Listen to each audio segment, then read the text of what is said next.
Welcome to My Tai Gaming, and we are starting a new play by email campaign with War in the Pacific Admirals Edition. We have just run turn one, which I changed a few things from historical. Send a few bombers to. Let's go ahead and get this started. Yeah, I changed a few things from historical. We took on the subs a little bit. I sent two bomber squads to the submarines at Manila Harbor.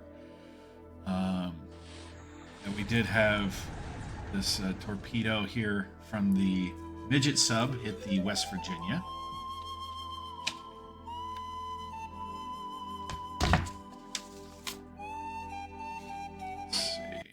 Speed things along here a little bit. It's been almost a year absent since I last put out a video. That is because I opened a bar. And anyone who has opened a business knows that that can get very time consuming, shall we say.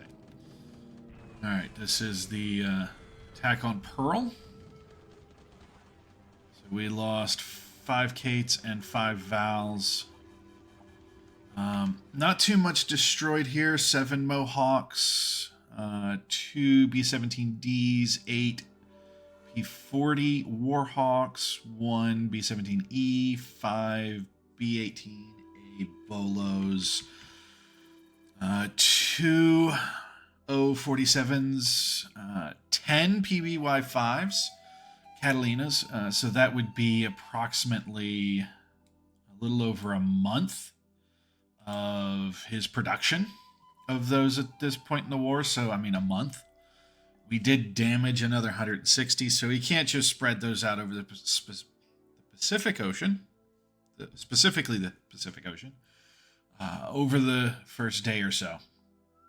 Looks like we got 3 Havocs, 4 Dauntlesses, 2 more Wildcats, an R3D2, and a Kingfisher.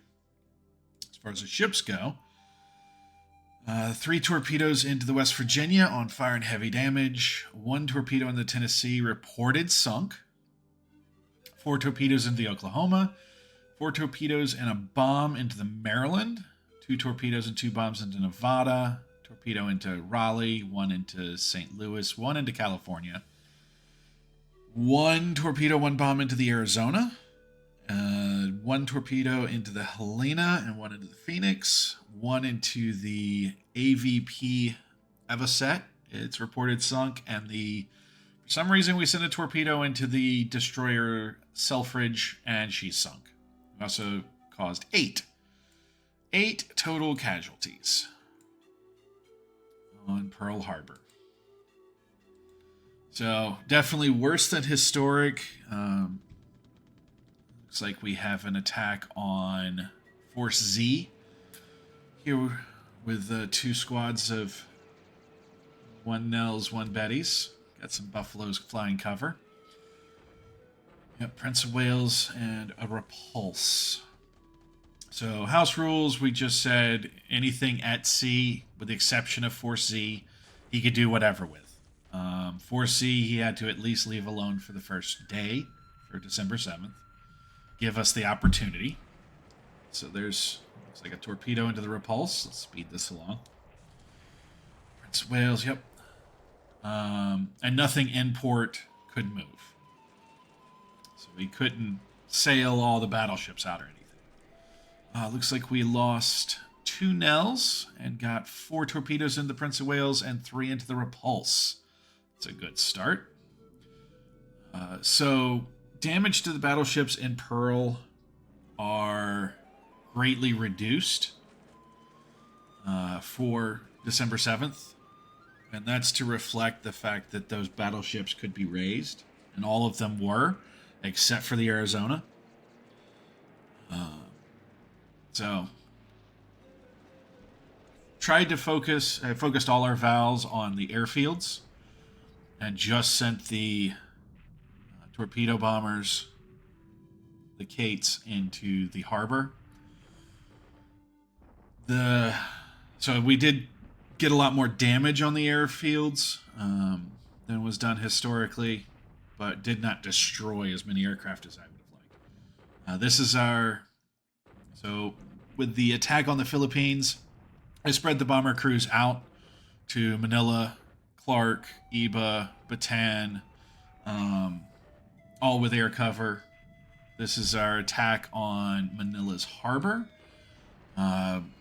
Submarines, 27, I believe, submarines were housed at Manila. Looks like we did get some strikes on aircraft. We got a Catalina down.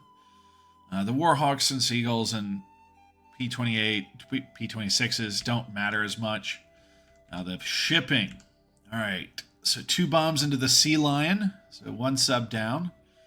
PT-41 is sunk.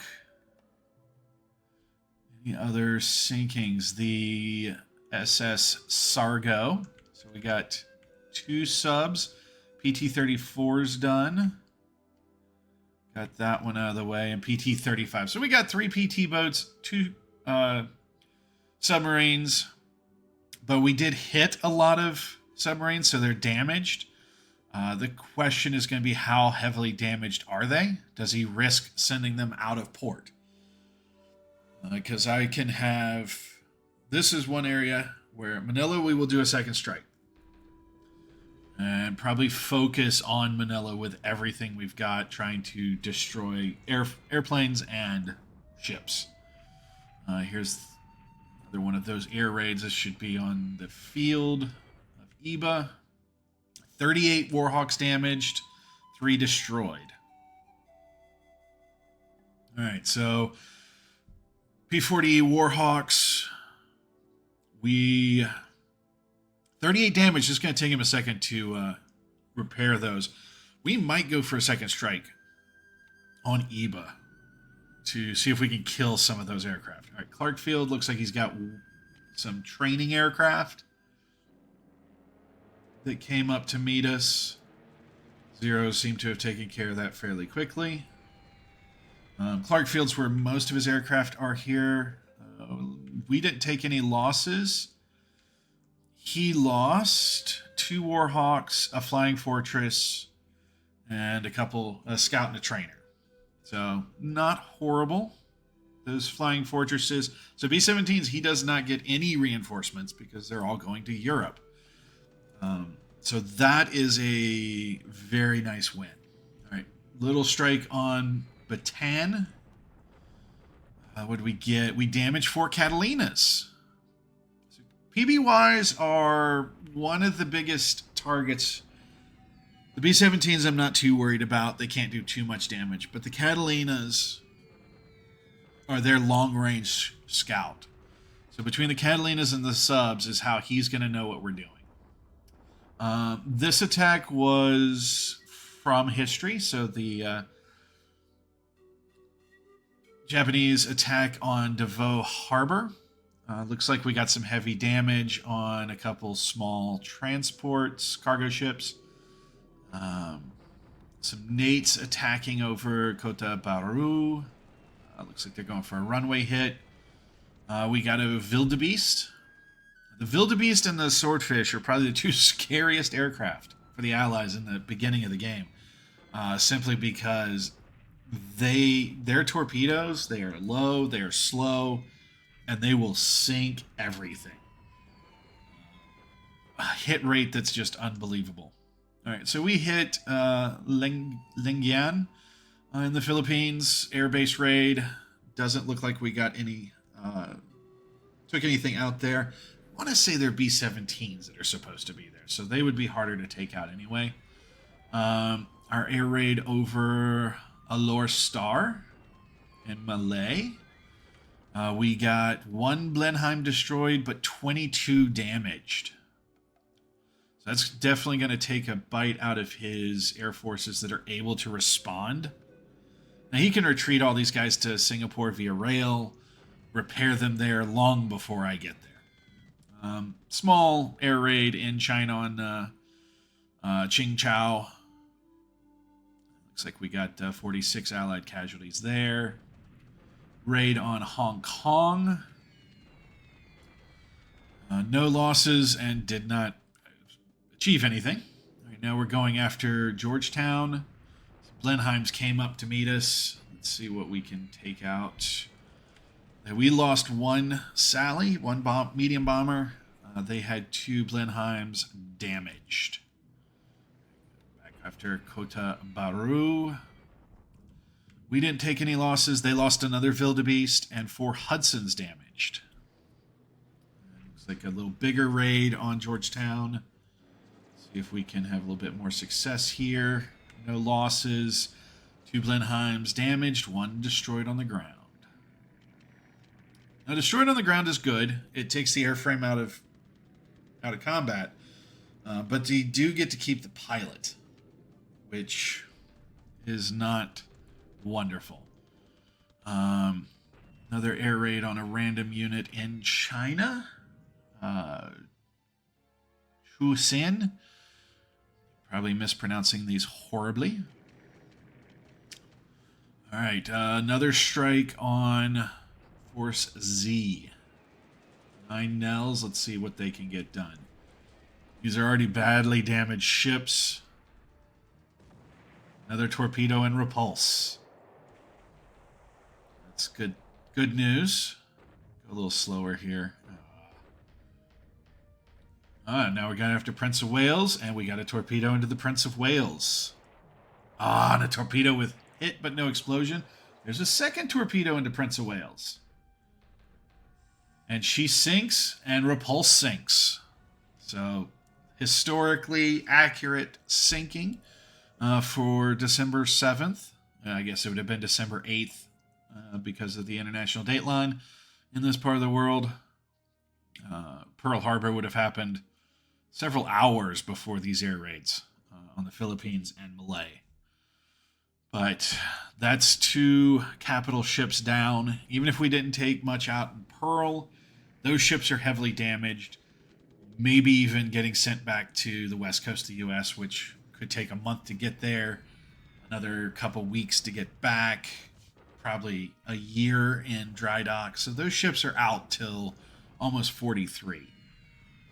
Maybe some of the ones that just took 1 torpedo would come back much sooner than that, but all right, Kota Baru. We got 4 Hudsons damaged, another destroyed on the ground. We got some recon going on here. Just going to skim through some of this, speed it up a little bit. See what's next. All right, air raid on Wake. Probably will cancel this. The Nels will be better served going after anything else. All right.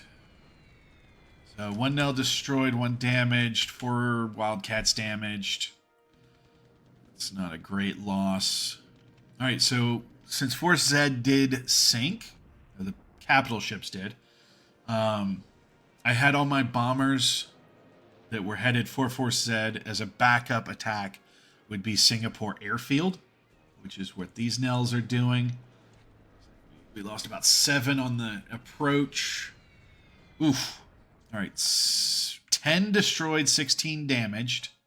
That's not good, but we did get 6 Buffalo damaged, 1 Buffalo destroyed, 1 S-19 Singapore 3. That is Britain's long-range patrol aircraft. 1 Blenheim, 2 Wildebeest, and a Swordfish. So, is it worth the 10 Nels? Probably not, but that's a good damage. I'll take that at this point in the war. I will take destroying those aircraft. All right, looks like they're launching some air raids from Singapore and Kuantan. We got more than enough air cover to suppress this. All right, 2 Blenheims destroyed. Got more coming in. They seem to have gotten through. We did destroy half of them. No damage. 7 Hudsons coming in.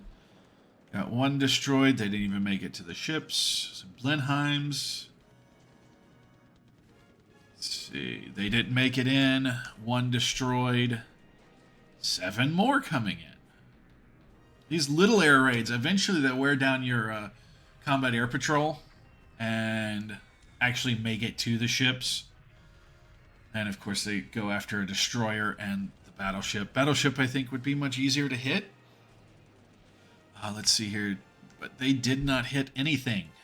2 damaged. All right, Swordfish. These are dangerous. We do have some cap that's recovered, but it looks like both made it through. Damaged by flak. And damaged by flak. So they were both damaged.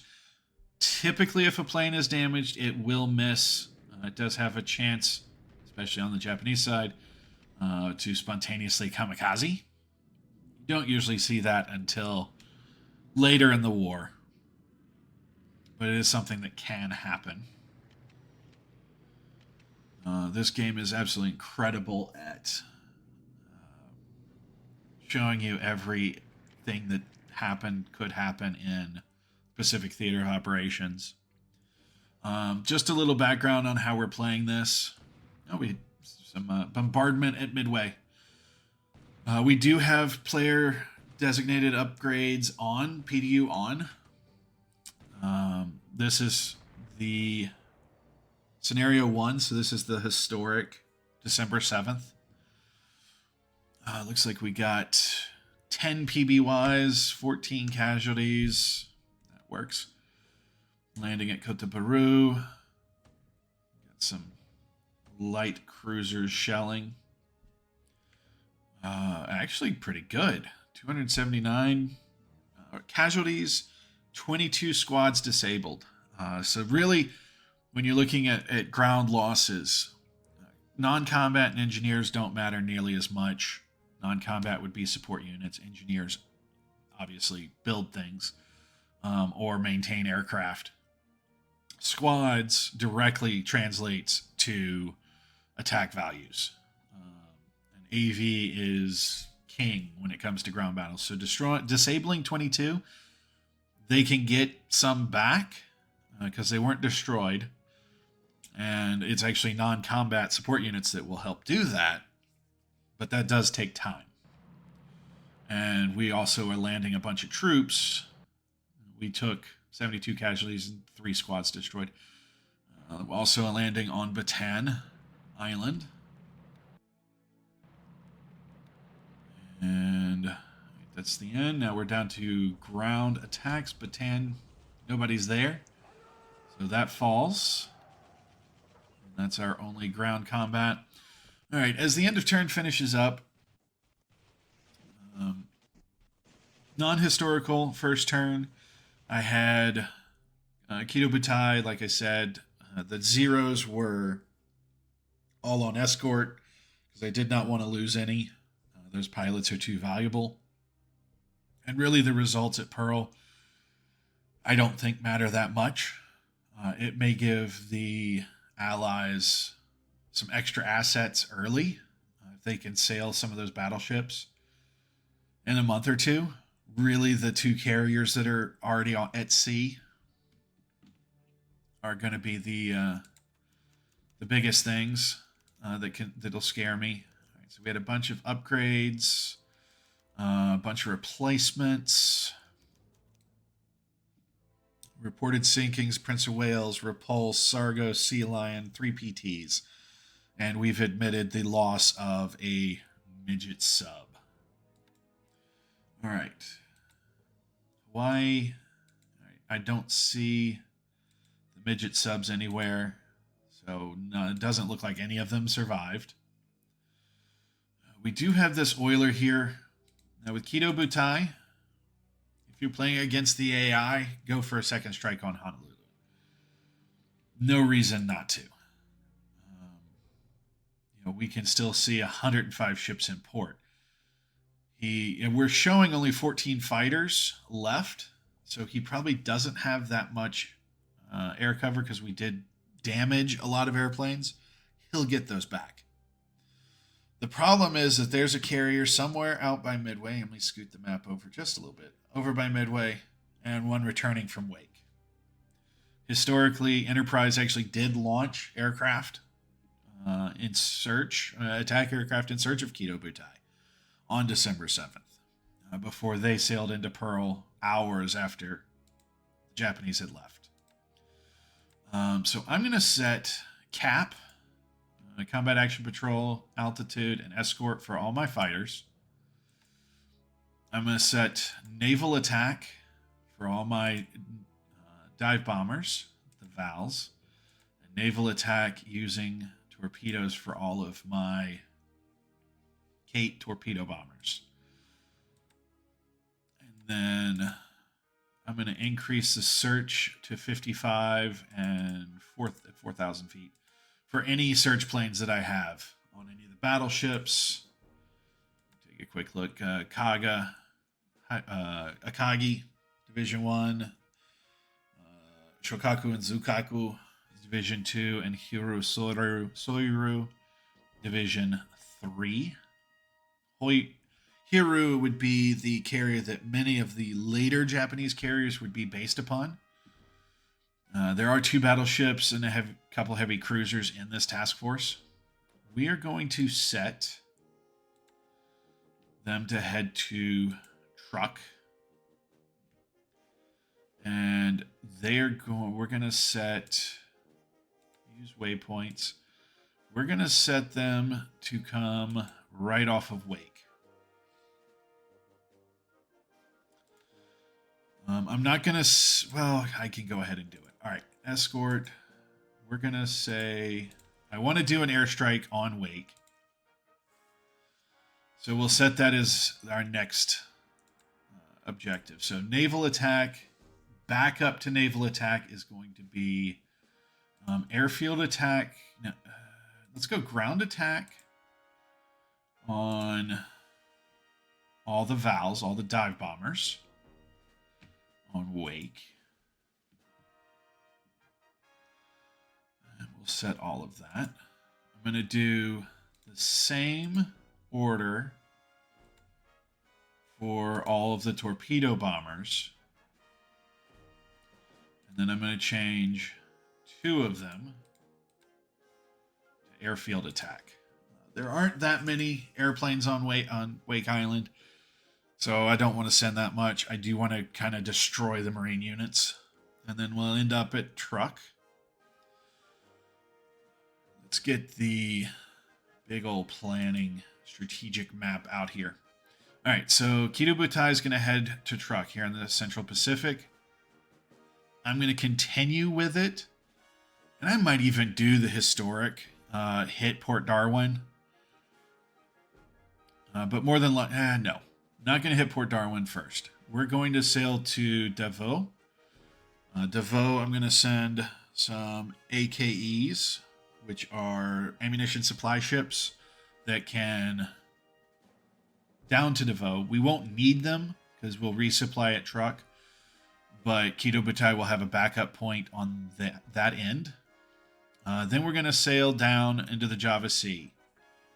I don't think he's going to keep that many ships around, knowing he just lost 2 battleships. He should have 2 more in the Indian Ocean.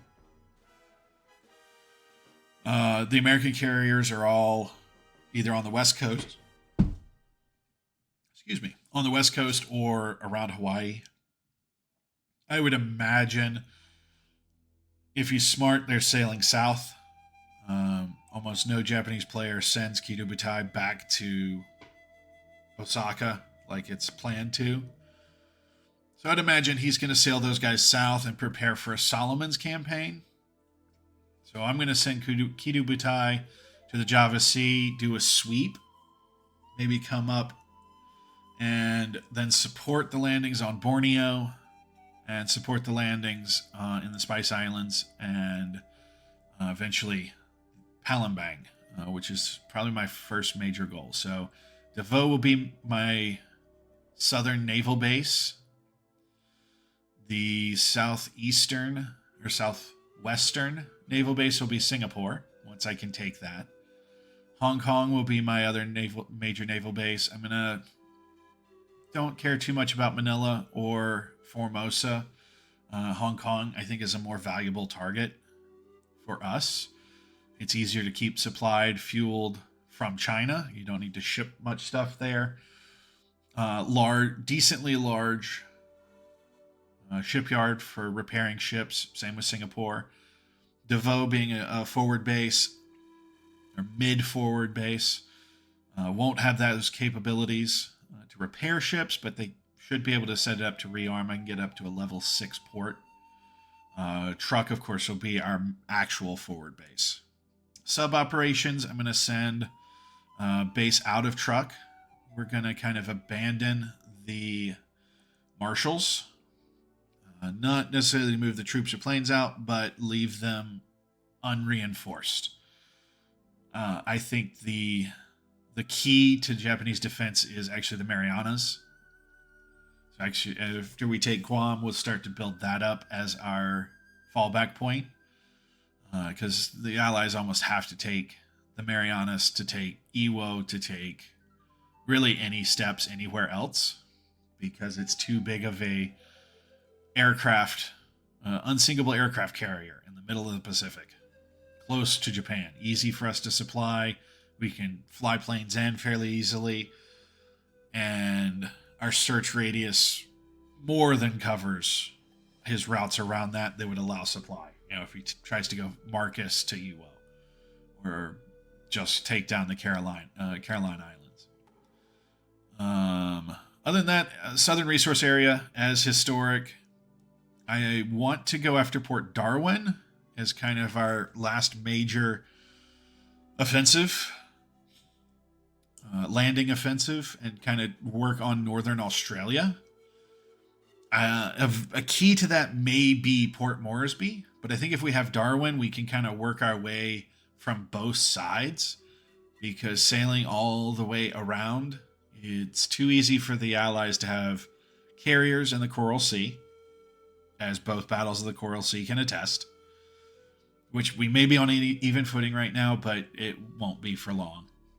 And then if we can take Cape Horn, Cairns, maybe on the Australian coast, which if we're taking them slowly and incrementally, we can have backup aircraft on land, and then take Port Moresby. So I'm working kind of this direction. China, I want to take out the entirety of the south of China and set up a defensive line. Kuailan, Changsha, that area. If he still holds it, that's fine. But I want to clear out this southern portion and anything that's kind of behind the lines in China. We'll be taking a lot out of Manchukuo. I don't think that the Soviets are not a major threat at this point, and won't be until it's probably too late anyway. They conquered Manchukuo in 2 weeks historically, and that's just because it's so big. So having minimal defenses there, staying above the 8,000 AV limit, yes, but trying to bring it down to that. On one last thing, there probably won't be a Midway. If I'm focusing on the Marianas as my defensive line, Midway isn't as important. I do think I'll do some diversionary attacks on the Aleutians in this campaign, but they'll just be diversionary. That's not going to be a major component. I think maybe limiting his ability to launch attacks from that way would be my main objective. So that's the main strategy. I'm going to get into the actual first turn here and route all the convoys and get all the garrisons in China correct. So it'll be a few days before I can have another turn to put out. I don't know if we're going to put every turn out of this campaign over the next, 4 or 5 years, hopefully. But I do hope to put out quite a few and keep this series going. This is my 4th play by email campaign. So there is some experience here, and hopefully I can put that to good use. I did go back and forth and originally had planned for Kido Butai to hit Manila. However, leaving the battleships there to just run amok in the Pacific with no counter, even if they're slow and they're outdated, they still have guns and they can still do a lot of damage. At this point, I've left him with just his 2 carriers that are available, and both of them have to run away from Kido Butai. So Pearl Harbor really is the only way to attack. I do plan to begin my anti-sub training as quickly as possible. I'm going to use the CVEs to escort convoys from Singapore to Japan. I'm going to do everything I can to mitigate his submarine advantage that I basically just gave him by not taking out Manila full force. But we'll see. Well, that's going to conclude this episode 1 of this play by email after action report. If you enjoyed it, please comment, leave me notes, things you would do differently. Like I said, I'm going to be sitting with this turn for a day or two after this is uploaded. But yeah, thank you for watching. Have a good night.